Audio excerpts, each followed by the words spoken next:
vida nesta hora, para a honra do teu santo e eterno nome, ao teu servo, presbítero Tiago, Senhor, que foi comissionado nesta noite para trazer a tua bendita e revelada palavra, que tu possas se usar dele, Senhor, de uma forma toda especial, para que possa nos alimentar com o pão do céu. Assim louvamos o teu nome, agradecidos e crendo na tua providência, em nome de Jesus Cristo, nosso amado e eterno Salvador.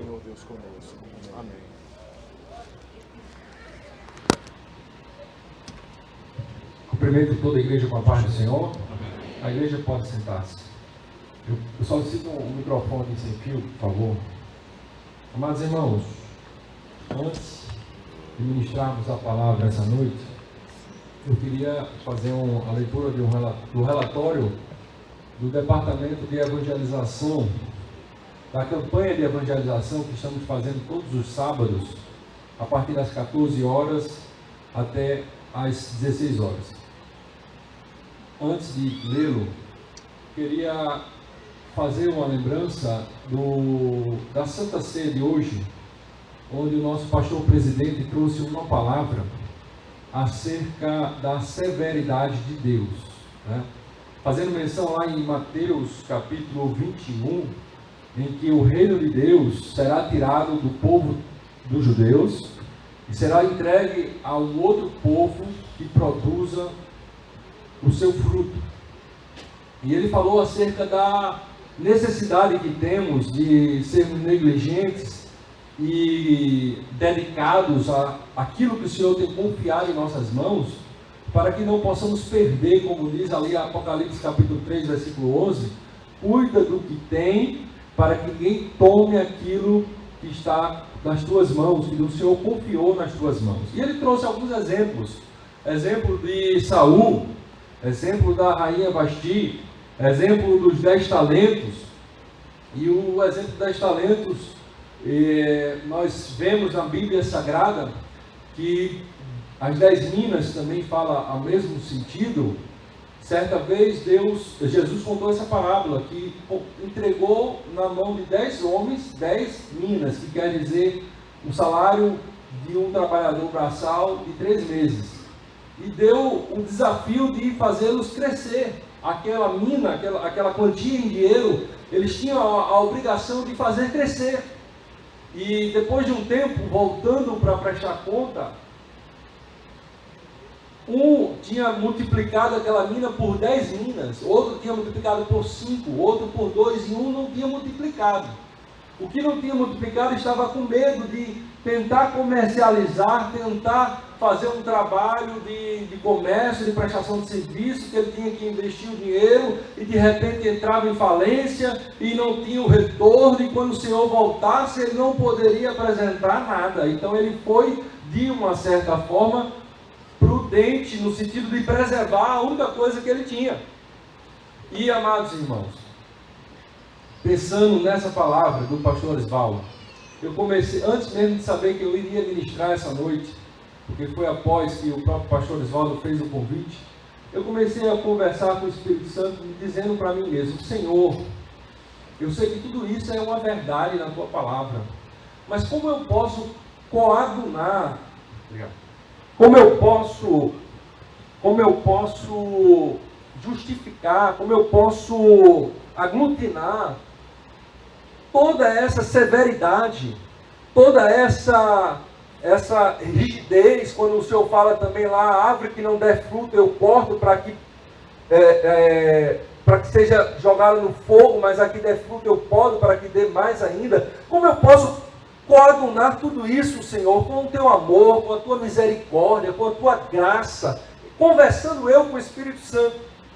E o Espírito Santo de Deus me fez pensar no pulsar do coração do homem, e eu peço, por gentileza, para que, se você tiver um pouco de experiência, tente botar 2 dedos aqui, debaixo aqui do seu maxilar, onde passa acho que é a jugular, e você tem como ver o pulsar do seu coração. Vou deixar 10 segundos, tente fazer.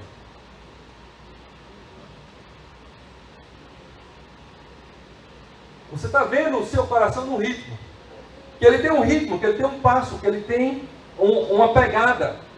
E o Espírito Santo de Deus me trouxe ali a Isaías capítulo 6, E naquela visão, os céus, o trono de Deus, existe um ritmo de adoração, em que Isaías relata que ele viu querubins falando: Santo, Santo, Santo é o Senhor, e toda a terra está cheia da sua glória.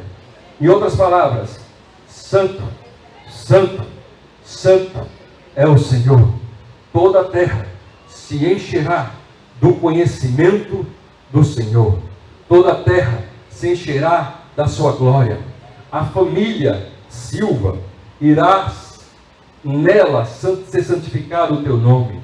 A família Fulano, nela será santificado o teu nome. O céu se movimenta nessa adoração, em função da glória de Deus, em função da santificação do seu nome. E aí ficou fácil de entender. Às vezes Deus rompe com estruturas, às vezes Deus rompe com projetos, porque Ele tem um pulsar que o impulsiona a salvar vidas, a alcançar perdidos, a propagar o seu reino. E por isso então Ele tem esse traço de severidade. Aleluia.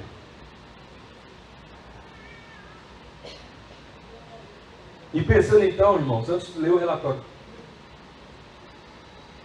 pensando então, irmãos, na parábola das 10 minas.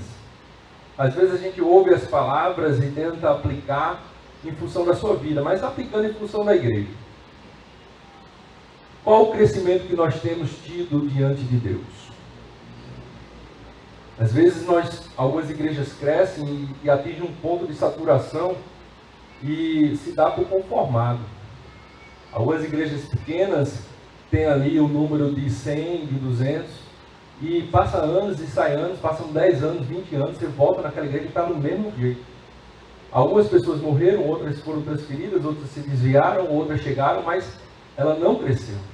E do ponto de vista do que Jesus fala das minas, uma igreja que se estagna, ela está numa atitude de alerta, de precisar reformular os seus departamentos, reformular as suas estratégias, porque nós temos que ter o desafio do crescimento.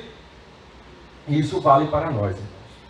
Nós precisamos causar dor de cabeça aos nossos gestores para que o farol, nós precisamos, para que o farol não possa mais comportar em esses bancos o número de pessoas que de fato estejam integrados em nossos cultos. Nós precisamos colocar no farol um culto às 5 horas e outro às 7 para abrigar o crescimento do Evangelho. É isso que está pulsando no coração de Deus. Como outras igrejas têm passado por esse tipo de crescimento. Aleluia. E nesse sentido, irmãos, o Espírito Santo de Deus vem levantando alguns homens e mulheres para a evangelização. Um trabalho que a princípio a gente vê e encontra bastante dificuldade, porque o Farol não é um bairro residencial, a gente não tem muito acesso às casas das pessoas, mas a gente tem se juntado e orado e tentado fazer aquilo que está nas nossas mãos, e Deus tem nos abençoado. No mês de setembro nós tivemos 6 pessoas no dia 3, 21 pessoas no dia 10, 11 pessoas no dia 17 e 16 pessoas no dia 24. Aproximadamente 12 mil literaturas distribuídas, 117 pessoas em que tivemos a oportunidade de expor o plano da salvação, porque uma coisa é nós entregarmos a literatura e outra coisa é nós pararmos e conversarmos com a pessoa. Tivemos 16 pessoas convertidas, e dessas pessoas convertidas, algumas estão morando em bairros mais distantes, e nós passamos as informações dele para o pastor local, fazer a visita. Outras, por ter uma ligação com alguma pessoa que já congrega aqui, estamos tentando trazer para os primeiros passos aqui. Visitamos 3 pessoas enfermas e evangelizamos 6 pessoas desviadas. Então você está convidado a participar dessa obra, irmãos. Nós queremos priorizar fazer a visita nas casas e já agendarmos essas visitas durante a semana. E queremos, quem sabe, você visitante, tentar trazer um registro do visitante da igreja, que entre na igreja, para que possamos no decorrer da semana, fazer uma visita, ou no próprio sábado. Ou quem sabe você tem um filho, tem um esposo, uma esposa, ou um parente na sua casa que não é evangélico e que queira receber uma visita do grupo de evangelização. E nós vamos ter o cuidado de enviar uma pessoa que tem um perfil dessa pessoa. Se for um estudante universitário, nós vamos tentar enviar um jovem da idade parecida. Se for uma mulher, tentaremos enviar um grupo de mulheres também. Se for um senhor, nós queremos também ter a presença de senhores para ter um entrosamento melhor. Nós estamos com o desafio de fazer cultos no lar. Se vocês quiserem fazer um culto no seu lar, um culto ao ar livre, de repente, de ação de graças, ou no salão de festa do seu prédio, a gente está tentando juntar a oportunidade de pregar o Evangelho. Venha, junte-se a nós. Sábado que vem, às 14 horas, você está convidado. Amém? Vamos então abrir a Bíblia Sagrada em João capítulo 16 e irmos para a palavra do Senhor.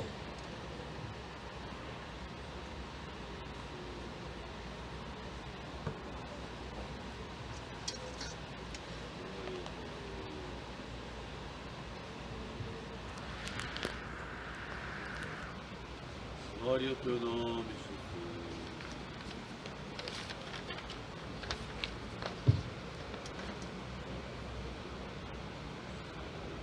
João capítulo 16, versículo 1 ao 7, em seguida versículo 19 ao 22. Amém? Assim diz a palavra do Senhor. Jesus estava prestes a ir para a cruz. Estava com palavras de despedidas para os seus discípulos. São palavras de consolo, de despedida para os seus discípulos. São palavras, na concepção dos discípulos, muito tristes, muito pesadas, muito difíceis de digerir. Vamos lê-las. Tenho-vos dito estas coisas para que não vos escandalizeis. Eles vos expulsarão das sinagogas, mas vem a hora em que todo o que vos matar julgará com isso tributar culto a Deus. Isto farão porque não conhecem o Pai nem a mim. Ora, estas coisas vos tenho dito para que, quando a hora chegar, vos recordeis de que eu vos las disse. Não vos las disse desde o princípio, porque eu estava convosco. Mas agora vou para junto daquele que me enviou, e nenhum de vós me pergunta: para onde vais? Pelo contrário, porque vos tenho dito estas coisas, a tristeza encheu o vosso coração. Mas eu vos digo a verdade: convém-vos que eu vá, porque se eu não for, o Consolador não virá para vós outros. Se porém eu for, eu vos enviarei. Verso 19. Percebendo Jesus que desejava interrogá-lo, perguntou-lhe: indagais entre vós a respeito disso que vos disse, um pouco e não me vereis? E outra vez, um pouco, ver-me-eis? Em verdade vos digo que chorareis e vos lamentareis, e o mundo se alegrará, vós ficareis tristes, mas a vossa tristeza se converterá em alegria. A mulher, quando está para dar à luz, tem tristeza, porque a sua hora é chegada, mas depois de nascido o menino, já não se lembra da aflição, pelo prazer que tem de ter nascido ao mundo um homem. Assim também agora vós tendes tristeza, mas outra vez vos verei. O vosso coração se alegrará, e a vossa alegria ninguém poderá tirar. Vamos repetir a parte B do versículo 22, todos juntos. O vosso coração se alegrará. A vossa alegria ninguém poderá tirar. Aleluia. Prezados irmãos, duas coisas o Senhor tem advertido aqui, algumas coisas o Senhor tem advertido que haveria de acontecer para os seus discípulos nessa passagem. E eu quero ministrar essa noite com o seguinte tema: o que aconteceu na vida dos apóstolos? O que aconteceu na vida dos discípulos que mudou radicalmente as suas vidas?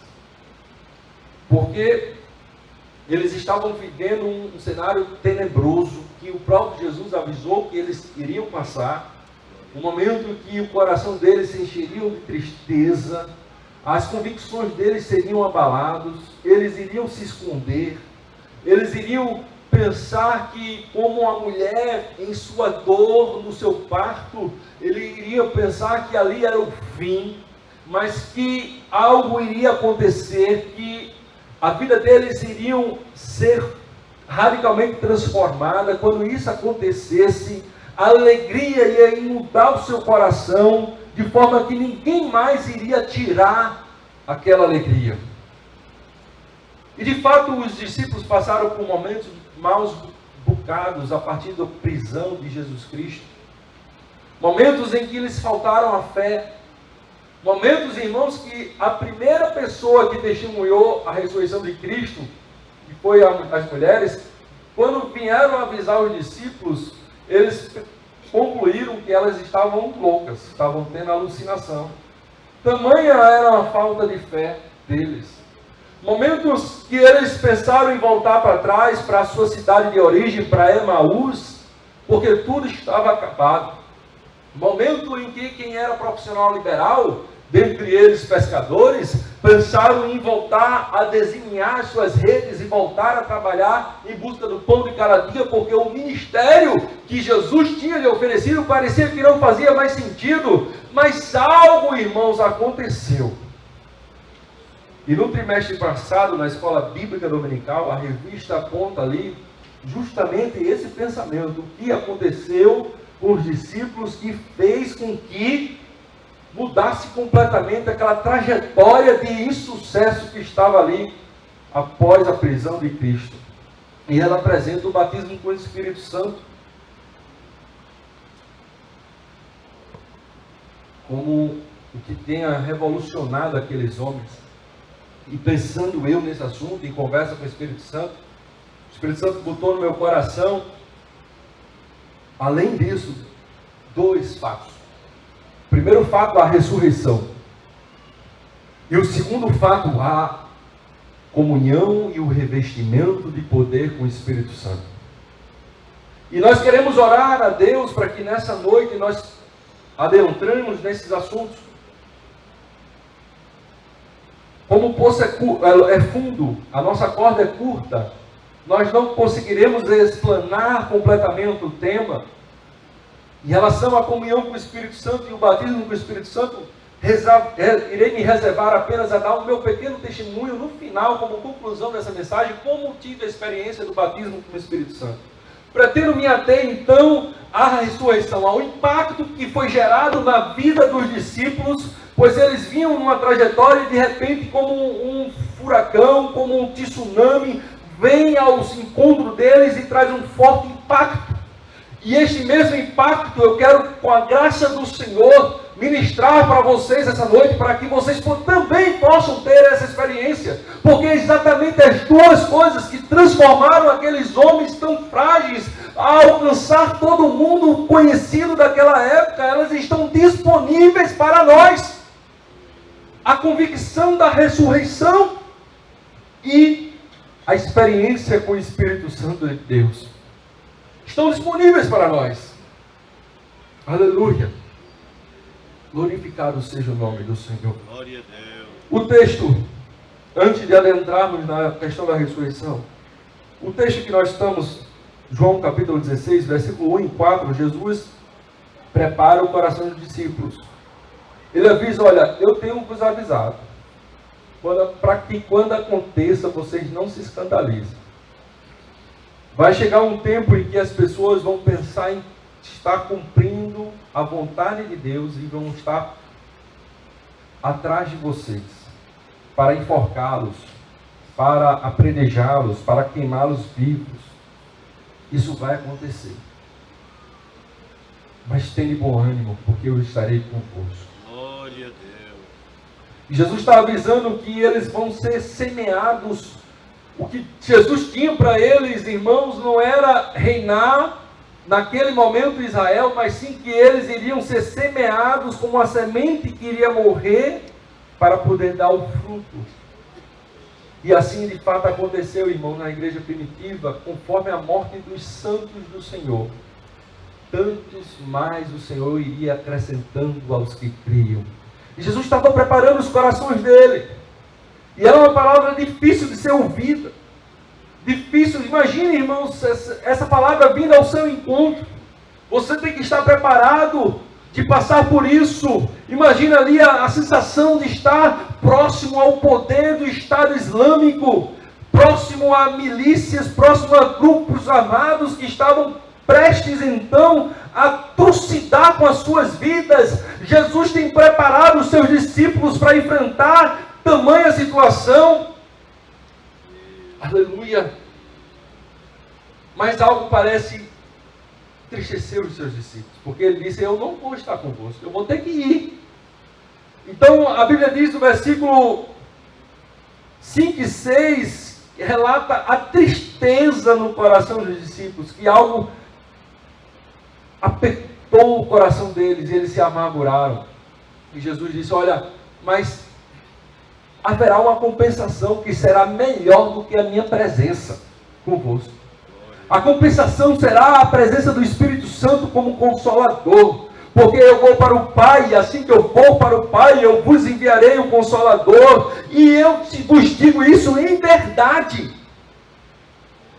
Ele enfatiza, ele destaca. Se você estivesse escrevendo no Word, ele estaria botando ali em negrito, em itálico, aumentando a fonte da letra. Então ele fala para os discípulos, para que eles prestem atenção, que é uma sentença muito importante. Ele fala: é em verdade que eu vos digo, que é melhor mesmo que eu vá, porque a presença do Consolador só vai vir se eu for. Glória a Deus. E de fato, irmãos, das viagens missionárias que eles estavam para enveredar, João indo para mais na frente para Patmos, Pedro para Roma, Tomé para a Índia e assim por diante, Jesus não poderia mais acompanhá-los. O ir de Cristo era para todas as nações. E a presença do Espírito Santo não, ia com eles. Aleluia. E o Espírito Santo é apresentado para eles, mas mesmo assim os corações deles estão tristes, amargurados. Então Jesus começa a dizer que por um pouco de tempo eu estou convosco, mas daqui a pouco eu já não vou estar mais convosco. E por um pouco de tempo mais eu voltarei a estar convosco. E quando eu voltar, a vossa alegria será completa e ninguém vai poder tirar. Vocês vão sofrer como uma mulher que está para dar à luz, as dores de parto, mas quando chegar o momento chega o momento do filho nascer, a vossa alegria será plena e vocês não se lembrarão mais da agonia daqueles dias. Aleluia. E assim ele estava falando dos 3 dias que estaria morto, e os seus discípulos passariam por aqueles dias. Aleluia. Comece a glorificar o nome do Senhor. Glória a Deus. Aleluia. Eu pretendo, irmãos, adentrar nesse momento em alguns episódios após a morte de Cristo, para que você possa se sentir de alguma forma presente nessa história e que você possa discernir ou saborear o impacto que eles tiveram com a questão da ressurreição daqueles dias. A ressurreição é algo que nós hoje não podemos voltar a 2000 anos atrás para ver com nossos olhos. Nós não podemos tomar a postura de Tomé e dizer: se eu não ver com meus olhos, se eu não apalpar com minhas mãos, eu não posso crer. Você precisa desenvolver uma postura de fé, como está escrito em Hebreus capítulo 11, que a fé é o firme fundamento das coisas que se esperam e a prova das coisas que não se veem. Você precisa ter uma fé exercitada para que possa também crer com convicção acerca da ressurreição. Glória a Deus. Glória a Jesus. Aleluia. E naqueles dias, irmãos, os discípulos estavam desesperançados. Em Lucas capítulo 24, você é convidado a ler comigo, versículo 11, para não ficar em minhas palavras. As mulheres trazem um relato que viram que o túmulo estava vazio e que Jesus havia ressuscitado. Mas a narrativa bíblica registra: tais palavras lhes pareciam como um delírio e não acreditaram nelas. Os 2 discípulos de Emaús, quando estavam indo de volta para as suas casas, e Jesus, sem ser identificado, começou a conversar com eles, eles citaram que é verdade que as mulheres falaram que o túmulo estava vazio, e realmente os apóstolos foram lá e viram que o túmulo estava vazio, mas que a gente não deu crédito, não acreditou. Elas disseram que viram Jesus, mas a gente não acreditou e está tudo acabado para a gente. Está tudo encerrado. Eles estavam totalmente desesperançados. E, irmãos, a Bíblia fala da participação do Sinédrio na morte de Cristo. O Sinédrio, assim como o Ministério Público em nossos dias, ele formatou a denúncia, ele falseou provas, ele preparou a peça condenatória para condenar Jesus, para acusar Jesus perante o julgamento de Pilatos. E o Sinédrio, quando Jesus estava morto na cruz, procurou Pilatos e falou com Pilatos acerca da necessidade de fazer uma guarda no túmulo de Jesus. É preciso nós guardarmos o túmulo, porque esse Jesus que morreu, ele é embusteiro. Em outras palavras, é um cabra esperto, trambiqueiro, pilantra. Rasgaram o verbo contra ele. E disse que quando em vida ele iria morrer e ao terceiro dia ia ressuscitar. Mas vai que nós estamos suspeitando que ele está arquitetado com os seus discípulos para que eles roubem o túmulo, roubem o corpo do túmulo, deem fim a esse corpo e para que comece a anunciar que Jesus Cristo ressuscitou. Então será essa morte uma verdadeira ruína para nós. Nós precisamos guardar o túmulo. E o Sinédrio tinha a guarda própria dele. Eles tinham policiais, eles tinham homens armados que guardavam a ordem do templo, e que a mesma guarda que foi dada ao apóstolo Paulo para perseguir, ao Saulo de Tarso antes da conversão, para perseguir os cristãos. Mas eles não se julgaram capazes de guardar o túmulo e foram pedir a guarda romana, por ser mais dotada de recursos, e foram pedir a Pilatos. Esse relato, irmãos, está lá em Mateus capítulo 27, versículos 62 e 66. Nós não vamos ler. Mas eu quero ler então Mateus capítulo 28, versículo 11 e 15.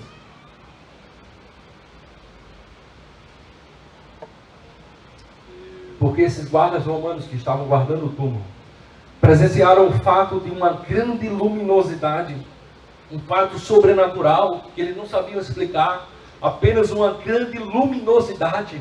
E eles viram que a pedra que guardava a entrada da caverna que estava sepultado Jesus foi arrancada. Não por força humana, mas com uma força sobrenatural, foi jogada. E de repente aquele que tinha sido dado por morto saiu de dentro. E ele sem ação, como morto, já quase no estado de morte, não conseguiam mal levantar um dedo. E eles voltaram atemorizados. E foram não procurar Pilatos, mas foram procurar Caifás, no Sinédrio, no templo. E assim é o relato bíblico. Mateus capítulo 28, é importante você ter atenção nesse momento e acompanhar. Mateus capítulo 28, versículo 11. E indo eles, eis que alguns da guarda foram à cidade e contaram aos principais dos sacerdotes tudo o que sucedera. Reunindo-os eles em consenso com os anciões, deram grande soma de dinheiro aos soldados, recomendando-lhes que dissessem: vieram de noite os discípulos dele e roubaram enquanto dormíamos. Caso isso chegue ao conhecimento do governador, nós o persuadiremos e vós poremos em segurança. Eles, recebendo o dinheiro, fizeram como estavam instruídos. Esta versão se divulgou entre os judeus até o dia de hoje. O que é que Caifás fez, irmãos? juntou uma grande quantidade de dinheiro, preparou essa mentira, instruído por Satanás, que os discípulos haviam roubado o corpo do mestre, e logo essas afirmações correram Jerusalém.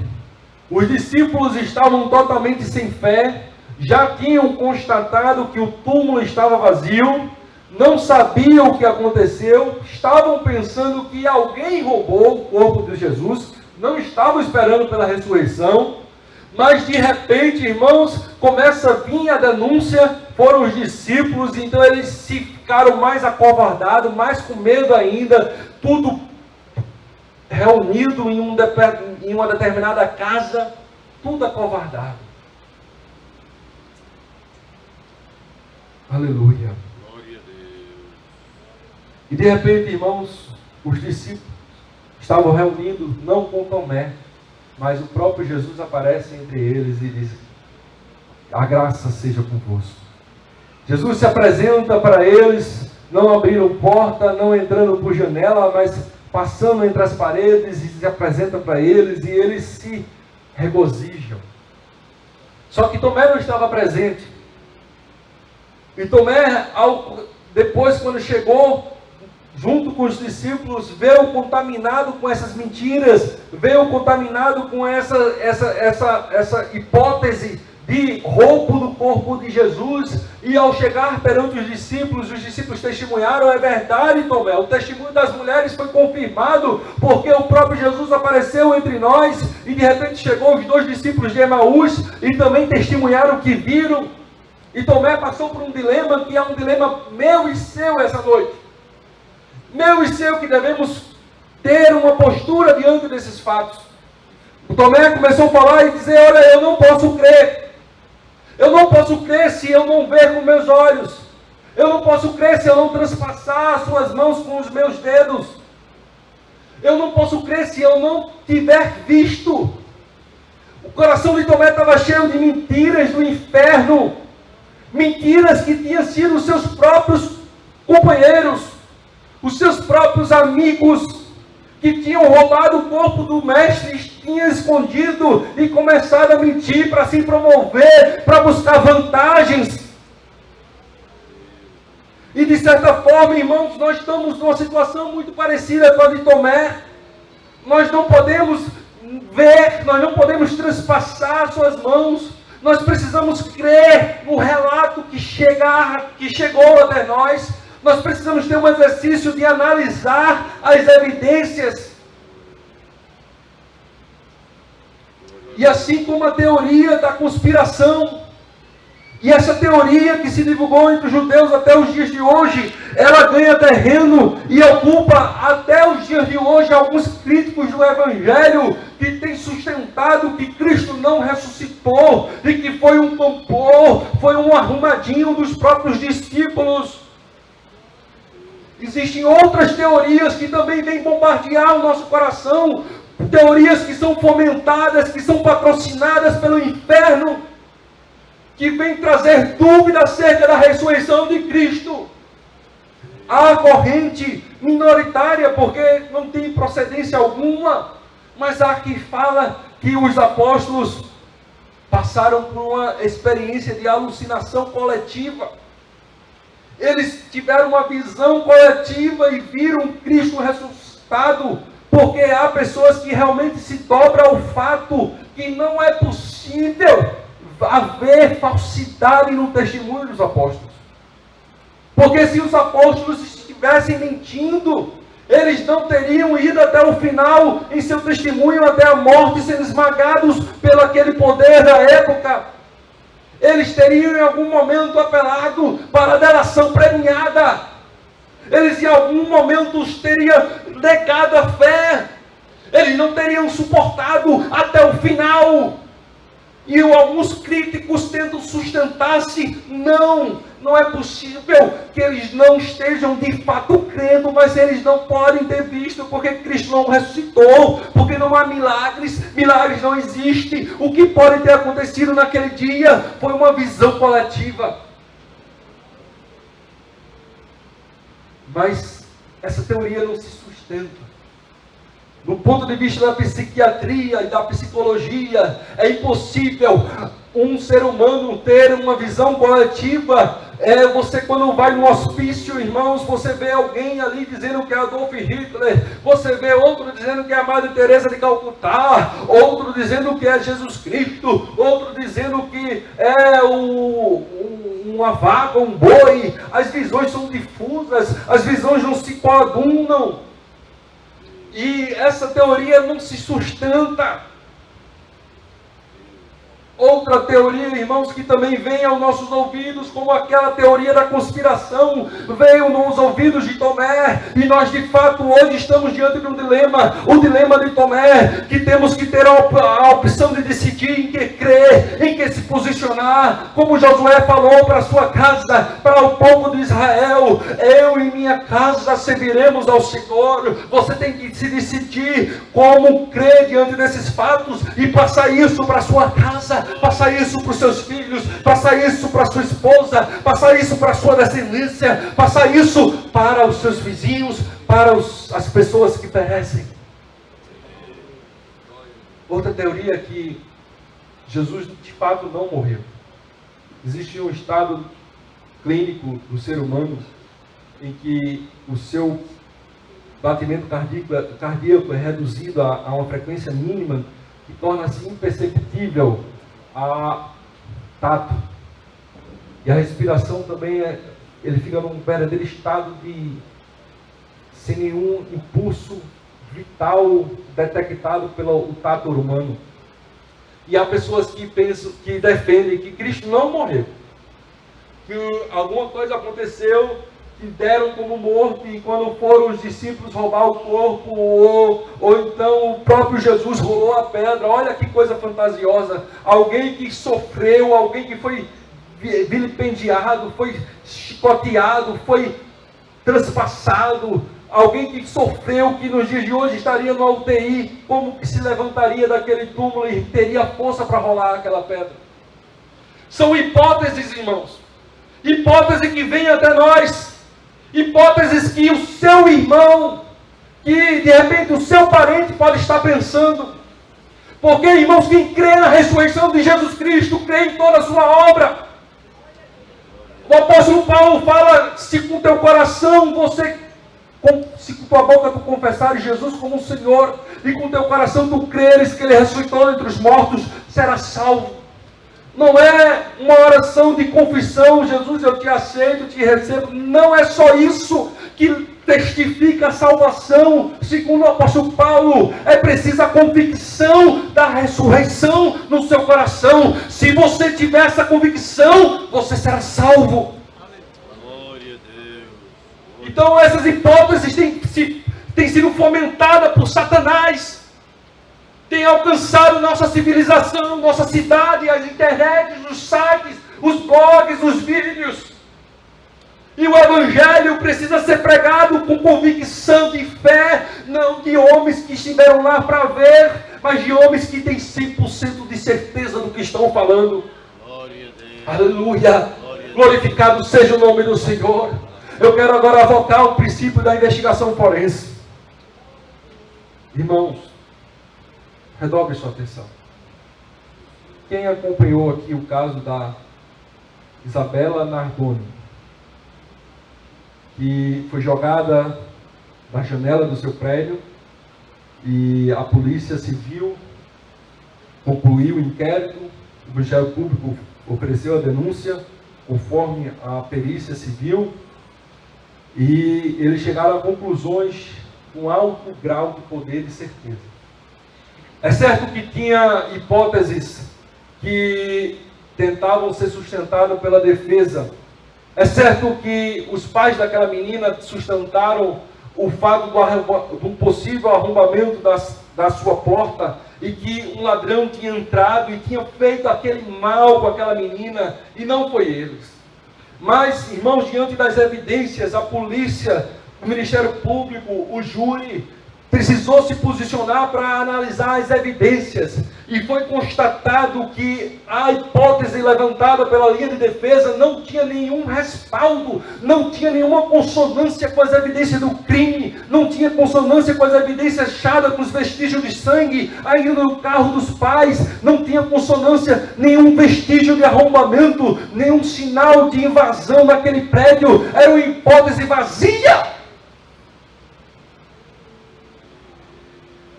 E o Ministério Público pôde sustentar e defender com alto grau de certeza. Eles não estavam lá. Eles não puderam ver. Mas eles puderam concluir ao ponto de ter a tranquilidade e a certeza de oferecer acusação contra aqueles pais. Nós não estamos há 2000 anos lá no Calvário. Nós não podemos estar lá para constatar. Mas nós podemos analisar as evidências e concluir com alto grau de certeza, tal qual se faz hoje na investigação forense. Há 4 fatos, irmãos, que não se coadunam, que não se encaixa com essas hipóteses fomentadas pelo inferno, da conspiração dos apóstolos, da falsa morte de Jesus e da alucinação coletiva. As únicas 3 teorias que podem destruir o cristianismo, que podem colocar o cristianismo na ruína. As únicas coisas que podem fazer os seres humanos olhar para o islamismo, olhar para o budismo, olhar para alguma outra religião como fonte de salvação. A única chance do cristianismo estar errado é se uma dessas 3 hipóteses prosperar. Mas nós podemos chegar a convicções com alto grau de certeza do que aconteceu naqueles dias. 4 fatos. Se você puder tomar nota, anote. Primeiro fato: a morte de Jesus atestada por executores romanos. Os críticos dos evangelhos têm que aceitar esse fato. Executores romanos foram lá e testificaram a morte. O sábado já estava se aproximando. O sacrifício, a execução não poderia ser continuada. Quebrou-se as pernas do ladrão da esquerda, quebrou-se as pernas do ladrão da direita, e quem está na cruz só respira apoiado nas pernas. Quando ele se sustenta nos braços, o seu pulmão fica dilatado e ele não consegue contrair para fazer o exercício da respiração. E ele, na hora que quebra a perna, é só questão de 1 minuto, só questão de faltar oxigênio no cérebro, nos órgãos, e a pessoa morre em fração de segundos. E foram fazer isso com Jesus Cristo. Mas havia uma profecia bíblica que nenhum dos seus ossos seriam quebrados, nenhum dos seus ossos seriam violados. Então o centurião que estava condenando aquela execução, um homem experimentado, um homem da confiança de Pilatos, um homem da confiança de Caifás, um homem que estava ali para testificar se estava tudo conforme o previsto. Ele disse: não é preciso quebrar as pernas dele, porque o semblante dele é de uma pessoa morta,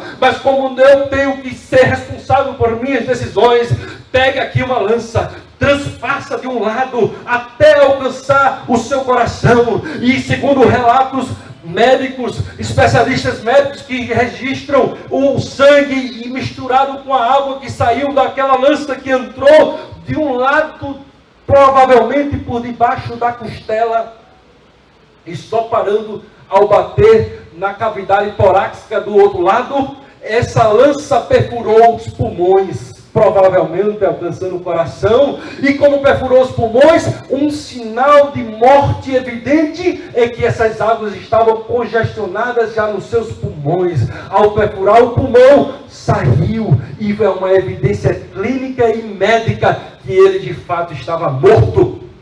É uma evidência que já descredibiliza, irmãos, a hipótese da falsa morte.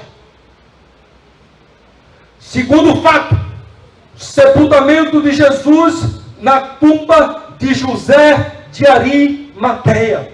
Jesus Cristo foi sepultado, não foi na tumba de Pedro, não foi na tumba de Tomé, não foi na tumba de nenhum dos seus discípulos. Jesus Cristo foi sepultado na tumba de um membro do próprio Sinédrio, o Sinédrio que preparou a peça de acusação. Então, irmão, se fosse uma notícia falsa dos escritores do Evangelho, os críticos daquele tempo poderiam refutar facilmente.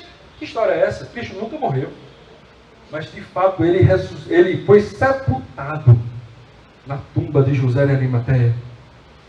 Já preguei uma certa vez só sobre esse fato, José de Arimateia, e as evidências que trazem o seu ato de trazer Jesus para sepultar, as evidências históricas, a credibilidade histórica que trouxe a narrativa da morte e ressurreição de Cristo, o fato de um membro do próprio Sinédrio ter sepultado Jesus na sua tumba. Terceiro fato, a tumba apareceu vazia. A tumba de Jesus, o túmulo de Jesus apareceu vazio. E ninguém pôde refutar. Caifás não pôde apresentar um corpo de Jesus. Pilatos não pôde apresentar o corpo de Jesus. O túmulo de Jesus apareceu vazio. Os críticos do Evangelho têm que se dobrar perante esses fatos. São fatos registrados não somente pelas Sagradas Escrituras, mas também por historiadores como Flávio Josefo, que atesta que naqueles tempos houve um Cristo que foi crucificado na cruz, sepultado na tumba de José de Arimateia, e os seus discípulos testemunharam que ele havia ressuscitado. E se os discípulos testemunharam que ele havia ressuscitado, é porque a tumba estava vazia, segundo o próprio Flávio José. São fatos confirmados, são fatos que todos que são críticos do Evangelho têm que aceitar e trabalhar uma hipótese que possa se coadunar perante esses fatos. O quarto fato, irmãos, as aparições e a crença dos discípulos em sua ressurreição. É um fato histórico. Os discípulos atestaram que Jesus apareceu para eles. E os discípulos atestaram que Jesus havia ressuscitado. Os discípulos não ganharam nenhuma vantagem com esse testemunho. E o testemunho ocular dos discípulos é um fato para estourar com toda a convicção de ateu, porque é totalmente diferente, amados irmãos. É totalmente diferente você ter um testemunho de alguém que morra pela fé cristã ou pela fé islâmica agora como um mártir. Todos eles morrem pensando que morreram por alguma verdade. Mas os discípulos morreram por aquilo que eles testemunharam, que eles viram com seus olhos. Se de fato eles não tivessem visto, se de fato eles não tivessem testemunhado, eles não teriam ido até o fim. Então, assim como o Ministério Público e a técnica forense diante de fatos pode constatar com alto grau de certeza, muitas vezes com 99,9% de certeza, a conclusão de fatos que não se veem, de prova daquilo que você não estava lá para ver. Você pode juntar esses 4 fatos e entender que a ressurreição, a hipótese da ressurreição é a única possível, é a única viável. O salto que você tem que dar na sua fé é mínimo. Se você usar a razão, você vai chegar a essa convicção. Já o salto que os céticos e as pessoas que criticam o Evangelho têm que dar na fé, perante esses fatos, são saltos de corredor olímpico. São saltos que não se apoiam em nada. E irmãos, diante dessa convicção, diante dessa certeza, aleluia, glorificado seja o nome do Senhor. Isso causou um profundo impacto nos seus discípulos. Toda aquela tristeza, toda aquela angústia, todo aquele desespero, toda aquela falta de planos e projetos para a obra do Senhor, todo aquele desejo de voltar para Emaús. Os discípulos que viram Jesus ressuscitado em Emaús não esperaram nem a noite fechar, eles voltaram imediatamente. Toda a incerteza no coração se dissipa e a convicção da urgência da obra missionária, da obra de Deus, invade o coração deles. A alegria, conforme Jesus tinha pronunciado, a vossa alegria, por um pouco de tempo, vocês não vão me ver mais, mas depois vocês vão me ver, e a vossa alegria será completa, e ninguém poderá tirar. Irmãos, você pode se alegrar aí onde você está. Se alegrar com a constatação que o seu Cristo não está morto, que Ele ressuscitou, que Ele está vivo, que a sua fé não é vã, que de fato Ele morreu pelos seus pecados, que foi crucificado por Pôncio Pilatos, foi atestado por morto, segundo o centurião romano, a lança transpassou no seu lado, o seu túmulo apareceu vazio, e que Ele está vivo. Glória a Deus. Quem aqui assistiu o filme A Ressurreição? Vou concluir agora, contando meu testemunho. Glória a Deus. Quem aqui assistiu o filme A Ressurreição, em que um oficial romano começa a investigar e buscar o corpo de Cristo? Aquele filme mostra com muita clareza a alegria e o entusiasmo dos seus discípulos perante o Cristo ressuscitado. Eles estavam totalmente eufóricos. Aquilo veio como um impacto na vida deles. Eles estavam prontos para anunciar a Jesus Cristo como Salvador para o mundo. E é isso também que tem que acontecer conosco, irmãos. Há vidas que perecem, há vidas que precisam ouvir a mensagem do Evangelho. E a mensagem dos discípulos era centrada na apresentação da ressurreição. Todas as grandes pregações registradas na Bíblia Sagrada, pregação de Estevão, pregação de Paulo perante os tribunais, pregação de Pedro perante o Sinédrio, todas elas, eles centralizavam o fato da ressurreição. E eles estavam prontos para levar esse evangelho ao mundo, mas Jesus botou água na fervura. Jesus botou e disse: calma, ainda tem uma outra experiência necessária para vocês, que o desafio é alcançar o mundo inteiro, e vocês vão receber o Espírito Santo, e ser-me-eis minhas testemunhas, tanto em Jerusalém, Samaria e até os confins da terra. Vocês precisam ter a experiência do batismo com o Espírito Santo. E esse é o segundo fato, irmãos, que veio bater no coração dos discípulos e pode também impactar com as suas vidas. Está disponível para você. Está disponível para todos nós. Essa promessa é para todos quantos venham a crer. E, irmãos, eu disse que ia encerrar com esse pequeno testemunho. 16 anos eu me converti ao Evangelho. E desde então eu pedi o batismo com o Espírito Santo. Pedi o falar em línguas. E depois de tanta experiência de acampamento, de vigília, de busca, eu acabei que me frustrando em meu coração. Mais de 10 anos se passaram. E nesse interim eu fiz um acerto com Deus. Eu disse: Deus, eu não estou mais disposto a pedir para ser batizado com o Espírito Santo, porque eu já pedi tanto e nunca fui. Mas eu quero ser cheio do Teu Espírito Santo. Eu quero que o Senhor me use.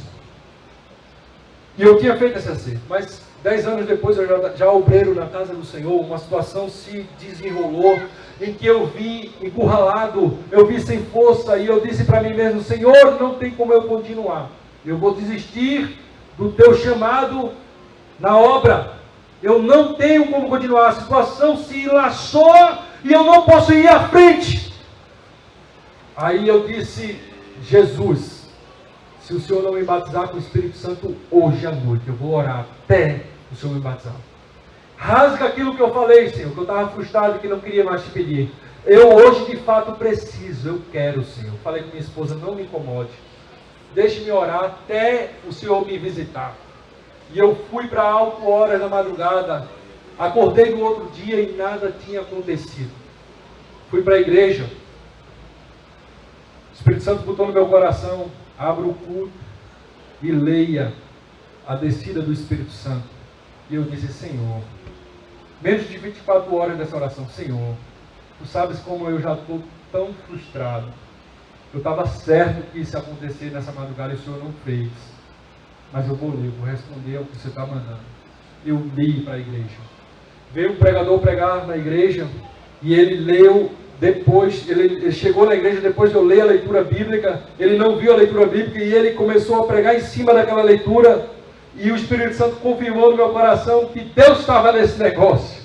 E o pregador, dando um testemunho do seu batismo com o Espírito Santo, ele disse que estava frustrado, que já tinha pedido muito. E eu fui me identificando com aquele testemunho. E de repente ele disse que o pastor estava ministrando a palavra e disse: olha, irmãos, não se desesperem não. Até na bênção apostólica você pode ser batizado com o Espírito Santo. Você que fica agoniado para sair do culto antes da bênção apostólica, você espere, porque até na bênção apostólica você pode ser batizado. E aquele pregador estava esperando ali também, assim como eu, angustiado, não querendo deixar passar daquele dia. E ele disse que quando o pastor começou a dar a bênção, ele gritou lá no final do culto: Jesus, eu estou aqui. E ele, daquele grito, recebeu falar em línguas. E quando ele falou aquilo, eu lá no púlpito também disse: Jesus, eu estou aqui. E o falar em línguas veio no meu coração, e eu, cometido como estava, porque estava entre obreiros, eu me segurei, mas comecei a falar. Quando eu entrei no carro em direção à minha casa, aquelas línguas explodiram no meu coração. E eu quero concluir nessa noite: é real, Cristo ressuscitou. Você pode buscar o batismo com o Espírito Santo, você pode buscar a comunhão com o Espírito Santo, você pode impactar essa cidade, os seus familiares. É real. O que impactou no coração dos discípulos há 2000 anos atrás está disponível para impactar o seu. A convicção da ressurreição, a experiência com o Espírito Santo de Deus é real. Deus abençoe a igreja. Vamos ficar em pé. Tenho autorização do pastor Herman para fazer um convite essa noite. Você está nos visitando, ou se você já vem frequentando a igreja, mas hoje passou por uma experiência de convicção que Jesus Cristo de fato ressuscitou e que o seu sacrifício na cruz do Calvário é o suficiente para a sua salvação. Se você crê que Ele ressuscitou, venha confessar com sua boca. A Bíblia diz que se tu confessares com tua boca e com teu coração creres, serás salvo. Crê que Ele ressuscitou. Quantos aqui quer ter essa experiência essa noite? Pode começar cantando um grupo de louvor. Aleluia, venha para Jesus. E você aí onde você está, você que não tem a experiência ainda do batismo com o Espírito Santo, faça o seguinte: põe a mão no seu coração. Põe a mão no seu coração nesse momento. Você que já é batizado com o Espírito Santo, você tem a liberdade para falar em línguas estranhas. Você tem a liberdade de levantar as mãos em função de outras pessoas. E nós iremos orar, pedindo o mover do Espírito Santo. Irmãos, o segredo do meio da minha experiência do batismo com o Espírito Santo foi eu precisar. A palavra de Deus diz que o poder de Deus se aperfeiçoa na nossa fraqueza. Eu estava no limite da minha fraqueza. Eu reconheci a minha fragilidade. Se você anela a pregar o Evangelho com mais poder, com mais unção, aí onde você está, põe a mão no seu coração e diga para Jesus: eu estou aqui. Jesus, eu quero, eu preciso. Aleluia.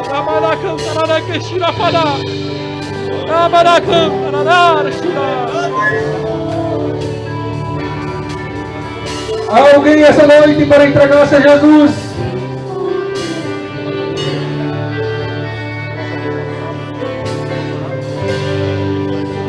Aleluia!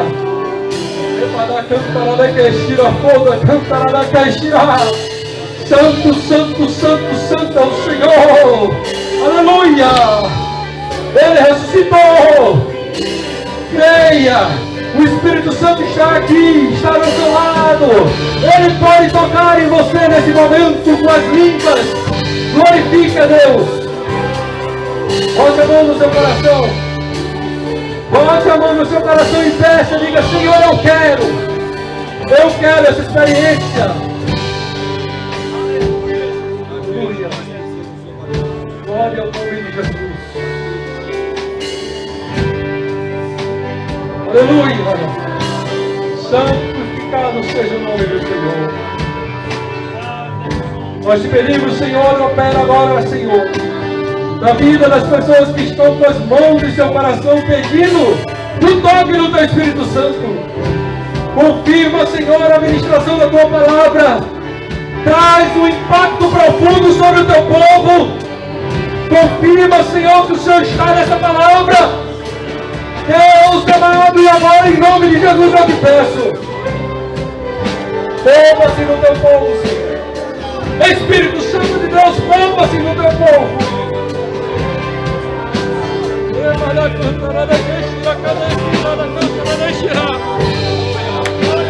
Aleluia!